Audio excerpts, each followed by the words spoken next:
नमस्कार भारतवासियों। इलेक्शन 2024 का समय चल रहा है। सभी पार्टियां प्रचार में जुटी है। वो आपसे कह रही है कि आने वाले 5 साल में वो आपके लिए क्या करेंगे, देशवासियों को क्या क्या नई नई सुविधा देंगे। कुल मिला के वो अपना विचार आपके सामने रख रही है। मैं तो इलेक्शन नहीं लड़ रहा हूँ, ना ही मुझे आपके वोट की चाहत है, मगर फिर भी मैं आपसे अपने कुछ विचार साझा करना चाहता हूँ। इस वीडियो के लिए मैंने कोरोना और मेरा वोट ऐसा विषय चूज़ किया है। मान लीजिए कि दो देश के बीच में युद्ध चल रहा है। युद्ध की स्थिति बहुत भीषण हो गई है। दोनों तरफ बहुत नुकसान हो रहा है। सैनिक मारे जा रहे हैं, सैनिक घायल हो रहे हैं। जो सैनिक मारे जा रहे हैं उनका अंतिम संस्कार की व्यवस्था भी नहीं हो पा रही। जो सैनिक घायल हुए उनके इलाज में भी दिक्कत आ रही है, उन्हें ऑक्सीजन भी नहीं दिया जा पा रहा है। ऐसी स्थिति में एक देश का सेना प्रमुख अपने निजी स्वार्थ की वजह से कुछ ऐसा करता है कि जो लोग सैनिक मर रहे हैं वो और भी ज़्यादा मर जाए, ऐसी संभावना बन रही है। और जो घायल हो रहे हैं उनके और ज़्यादा घायल होने की संभावना हो रही है। तो ये जो सेना प्रमुख है जो अपने इस तरीके के कार्य कर रहा है, इसे आप कैसे पुकारेंगे, इसे कैसे डिफाइन करेंगे? मेरे नज़दीक इस सेना प्रमुख को डिफाइन करने के लिए जो सबसे अप्रोप्रिएट वर्ड है वो है गद्दार। जी हाँ, मैं इस सेना प्रमुख को गद्दार ही कहूँगा।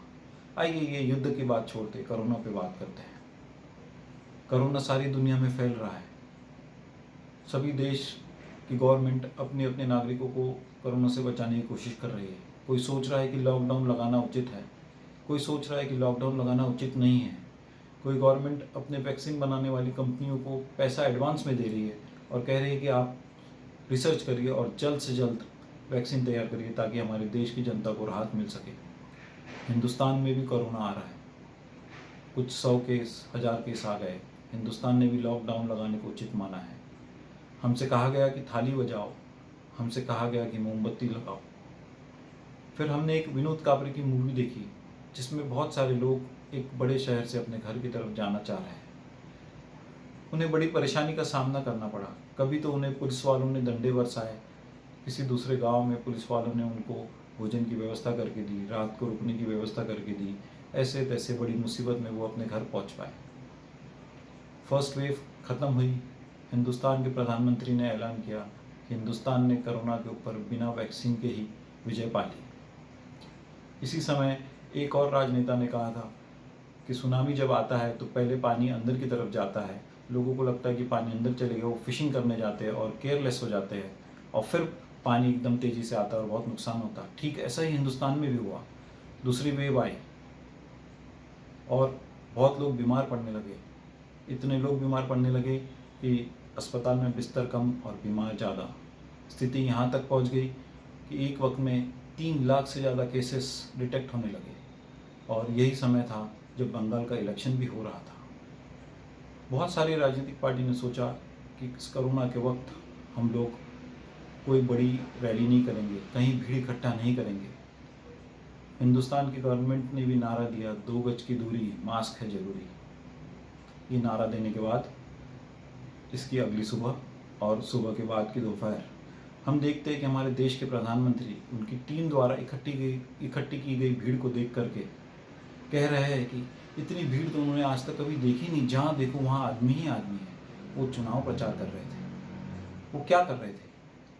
वो उनकी पार्टी को 1 वोट मिल जाए ज़्यादा, 2 वोट ज़्यादा मिल जाए, या 1 सीट ज़्यादा मिल जाए, 2 सीट ज़्यादा मिल जाए, या एक राज्य और में उनकी पार्टी की सरकार बन जाए, इसका प्रयास कर रहे थे। उन्हें इस बात की कोई फिक्र ही नहीं थी कि हिंदुस्तान में अफरा तफरी मची है। हिंदुस्तान में 3 लाख से ज़्यादा पॉजिटिव केसेस आ रहे हैं।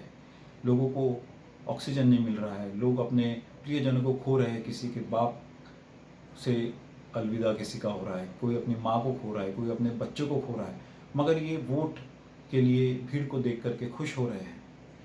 ये बताइए कि कैसा मन होगा वो जो इस बात के लिए तैयार हो जाए कि लोग मरे तो मरे, लोगों को तकलीफ हो तो तकलीफ हो, मगर मैं वोट मांगूंगा। याद करिए वो सेना प्रमुख जिसके लिए मैंने गद्दार शब्द को चुना था, मगर इस प्रधानमंत्री के लिए क्या शब्द चुनेंगे? मेरी तो भाषा की जो सामर्थ्य है उसमें तो मुझे कोई शब्द समझ ही नहीं आ रहा है। आपको क्या लगता है कौन सा शब्द ऐसे समय किए जाने वाले कृत्य के लिए, ऐसे मन को रखने वाले व्यक्ति के लिए उपयोग में लाया जाना चाहिए? आइए इस बात को एक और दूसरे पहलू से समझते हैं। हिंदुस्तान में महाभारत को बहुत लोग एक प्राउड से देखते हैं कि ये दुनिया का सबसे बड़ा काव्य है। इसी महाभारत का एक सीन है जहाँ पे द्रौपदी का चीरहरण किया जाता है। ये जब चीरहरण की स्टोरी आती है तो मेरे दिमाग में 4 कैरेक्टर एकदम सामने आ जाते हैं आंखों के। पहला कैरेक्टर है भीष्म पितामह। इनको पता है कि चीरहरण गलत है, मगर ये अपने स्वार्थी होने की वजह से ये अपने वचन को, अपने लिए दिए हुए वचन को ज़्यादा प्राथमिकता देते हैं। वो इस बात की परवाह ही नहीं करते कि कितने लोग इस युद्ध में मारे जाएंगे, और वो चीरहरण करने वालों की तरफ से खड़े होते हैं। दूसरा कैरेक्टर है द्रोणाचार्य, जिन्होंने अपनी सोचने की क्षमता, अपने निर्णय लेने की क्षमता अपने बेटे के हाथ में गिरवी रख दी है। वो भी तो जानते हैं कि चीरहरण गलत करते हैं, मगर फिर भी वो चीरहरण करने वाले की तरफ से ही खड़े होते हैं। तीसरा कैरेक्टर है दानवीर कर्ण। वो भी ये भली बात ही जानता है कि चीरहरण एक गलत ही कृत्य है, मगर फिर भी वो चीरहरण करने वालों की तरफ से ही युद्ध लड़ता है। और चौथे कैरेक्टर है श्री कृष्ण। वो भी जानते हैं कि चीरहरण गलत है, और जब युद्ध होता है तो वो चीरहरण करने वालों के खिलाफ खड़े होते हैं। आप किसकी तरह सोचते हैं? क्या आप भीष्म की तरह सोचते हो, द्रोणाचार्य की तरह सोचते हो, या कर्ण की तरह सोचते हो, या कृष्ण की तरह सोचते हो? जिस व्यक्ति ने कोविड अप्रोप्रिएट बिहेवियर की चीरहरण की है, आप उसके लिए वोट करेंगे या उसके खिलाफ वोट करेंगे? क्या आप सिर्फ इस बात से खुश हो कि महाभारत मेरे देश में लिखा गया है, या आप महाभारत से कुछ सीखते भी हो? आप कृष्ण की तरह सोचते हो, या भीष्म की तरह सोचोगे, या द्रोणाचार्य की तरह सोचोगे, या कर्ण की तरह सोचोगे? यही सब मुझे आपसे कहना था, लेकिन मैं आपसे एक बात भी और शेयर करना चाहता हूँ। कल ही मुझे एक सपना आया। सपने में मैं एक पाकिस्तानी जनरल्स लोगों की मीटिंग में पहुँच गया।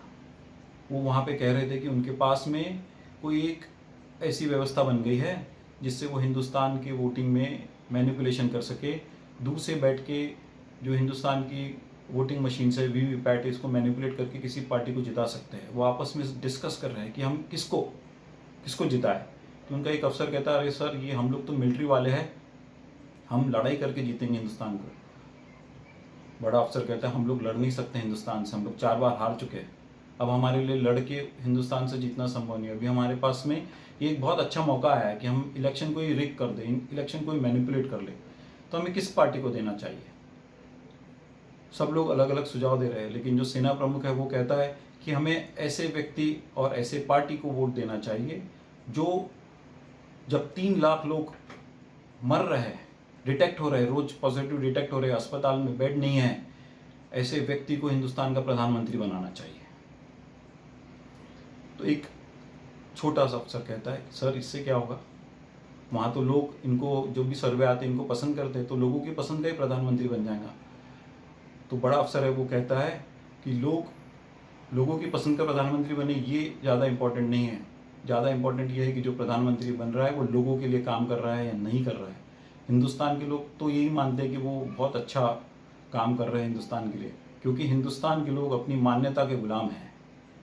जैसे तुम भी हो अपनी मान्यता के गुलाम। तुम कह रहे थे ना कि हम हिंदुस्तान को हरा सकते हैं युद्ध में, ये तुम्हारी मान्यता है, लेकिन वास्तविकता क्या है? क्या हम हरा सकते हैं हिंदुस्तान को? बिल्कुल भी नहीं हरा सकते। ठीक वैसा ही है, हर एक आदमी अपनी मान्यता का गुलाम है, और हर आदमी का एक संघर्ष चलता है उसका और उसकी मान्यता के बीच में। ये बहुत ही अनकॉमन है कि कोई आदमी अपनी मान्यता से जीत जाए। हिंदुस्तान के लोग भी अपनी मान्यता से जीत नहीं पाएंगे।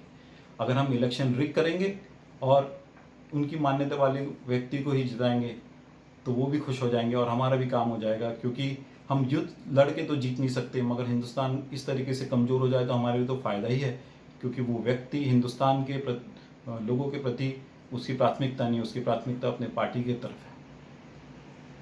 अचानक से मैं तो घबरा ही गया।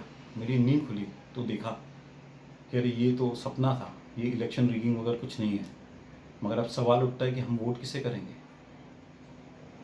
आप किसे वोट करेंगे? क्या आप अपनी मान्यता के गुलाम हो, या आप अपनी मान्यता से जीत सकते हो?